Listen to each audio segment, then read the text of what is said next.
Governor Punjab سردار سلیم حیدر نے واضح کیا ہے کہ پیپلز پارٹی اور نون لیگ میں پاور شیئرنگ کا تحریری معاہدہ ہوا، لیکن ابھی تک اس پر عمل درآمد نہیں ہوا، صرف کمیٹی کھیلا جا رہا ہے۔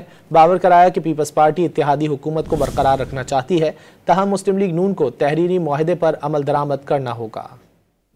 تو وہ جو ریٹن ایگریمنٹ ہے اس میں سے کچھ ہوئے ہی نہیں ہے، اور کمیٹی تو جو ہے وہ ہم کھیل ہی رہے ہیں۔ تو ہماری توقعات تو پہلے دن سے بڑی آئی تھی کہ جو ہم تو وہ لوگ ہیں پاکستان پیپلز پارٹی کے جو لوگ ہیں کہ ہمارے جو اندر ہوتا ہے وہ باہر ہوتا ہے، اور ہماری جو زبان ہے وہی ایگریمنٹ ہوتا ہے۔